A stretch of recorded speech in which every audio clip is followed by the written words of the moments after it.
My name is Caroline Ironwill. I am a certified coach practitioner and professional tarot consultant, and you can book a tarot reading at www.carolineironwill.com. I wanna have all night at the moon. I wanna have all night at the moon.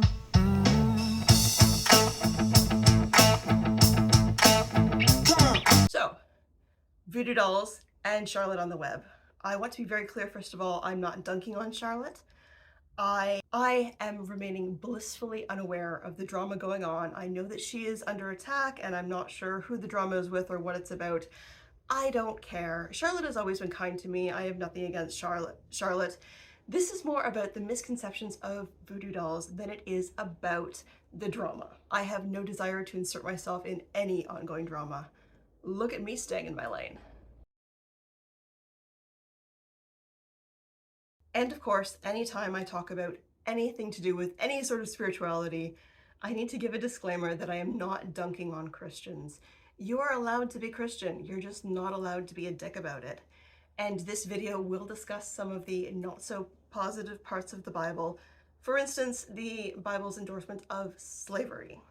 That being said, I have heard on multiple occasions people say things like, I don't agree with voodoo, voodoo's evil, I disagree with voodoo. Even one of my mods said something like, I support all religions, I just don't agree with Satanism and voodoo. And I'm kind of like, do you really know what Satanism and voodoo are? Because knowing my mod, who's become a close friend over the past few years, I can't see her being against the sort of things that these traditions stand for. Also, in Charlotte's chat, there was a subscriber, possibly even a mod, who said something like, I disagree with voodoo because I'm a Christian, therefore I can't support it, or something along those lines. And again, I'm thinking, do you know what voodoo is? And in this case, I think no. After this video, if my mod and if Charlotte's subscriber still don't agree with voodoo, that is fine. But I think it's important to know what you say you disagree with before actually disagreeing with it. Voodoo is complicated because it is both an old world and a new world religion. Now, when I say old world and new world, I don't really like those monikers. Old world tends to refer to Europe, Asia, Africa, and new world tends to refer to America and Australia. And there were people there before Columbus got lost and stumbled upon them. It's not just like history happened and started when white people arrived.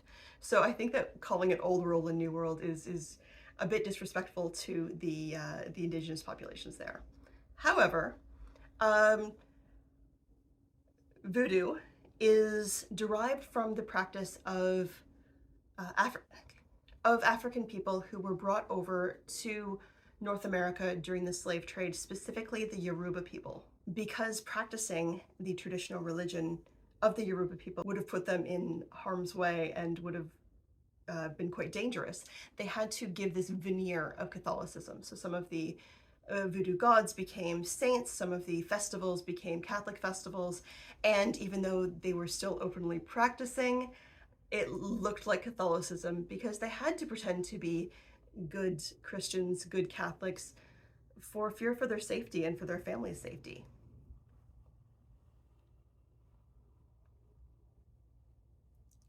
Magic has always been the practice of the underdog, the practice of the downtrodden, those who are on the fringes of society, those who are disempowered, tend to use magic to survive against those who are in power. And if an enslaved person had a particularly cruel captor, they couldn't complain to HR or take them to court or even fight back. All they had was magic. And sometimes they needed to use that magic to protect themselves or to defend themselves against a cruel captor while they were enslaved. Voodoo became known as black magic, not because it was evil, but because of the color of skin of the people who practiced. And also, when one stands up against slavery, one is going against the Bible because the Bible does very clearly endorse slavery. Voodoo is not evil. There is some curse work within voodoo, as there is in any religion. including Christianity. Yes, we can talk about that another day. In my experience participating in some voodoo rituals and in speaking with those who are voodoo practitioners, even being trained under a hugon, who is a voodoo priest, I have found the tradition to be beautiful.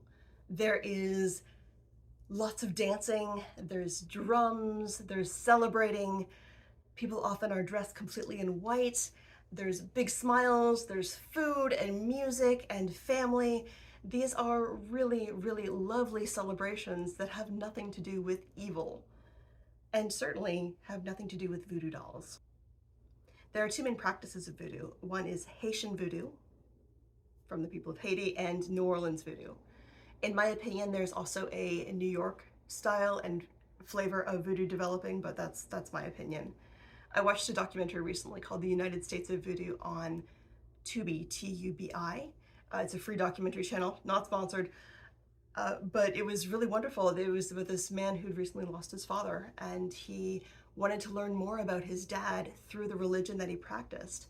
So he looks into the New York voodoo scene and how it overlaps with the local art scene and how it overlaps with the local Black scene. And I think that these cultures and these communities working together in voodoo was really insightful. So yeah, United States of Voodoo on Tubi. If I can leave a link below, I will. Great documentary. All right, we've discussed a little bit about what voodoo is, and now we're going to address the dolls. Are voodoo dolls voodoo? And the answer to that, surprisingly, is no. When one is using dolls for magic, whether cursing or blessing, that tends to be under poppet magic. And poppet magic is Celtic. Poppet magic is not just for cursing, but can also be used for blessings. In fact, I crocheted a little doll of myself and I made a little bed for it, and I'm able to give this little doll some love and comfort when I'm feeling lonely. When something represents something else, it is known as sympathetic magic, and poppet magic, or voodoo dolls, are certainly a type of sympathetic magic. This matters because of cultural appropriation. If we're going to take a tradition from another culture and call it voodoo, and then have white people make money off of it, then that becomes a problem. I'm not sure where Charlotte got her voodoo doll from. I'm assuming it was off of Amazon, probably made in China, and sold by white people, making Jeff Bezos even richer. People. The word voodoo was just slapped on it for marketing purposes. My subscriber base doesn't tend to like when I talk about curse work. I am neither demonstrating nor endorsing curse work. I actually want to do a video on a flowchart of whether one should or should not curse, if there's an appropriate time and place to curse. And I'm hoping to have that video up next week. I'm still working out some technical difficulties, but this video is not about how to curse or demonstrating how to use a poppet or a voodoo doll. This is simply giving some explanation as to where it comes from and whether or not we should be calling it a voodoo doll, and what voodoo actually is, dispelling some myths about the tradition. To summarize, voodoo is not evil, enslaving people is bad, dolls are not voodoo, and magic is never, ever black or white. Please do like and subscribe. It would really help with the algorithm. I hope that you have a fantastic day, and may you pray with a good fire. Bye, pumpkins.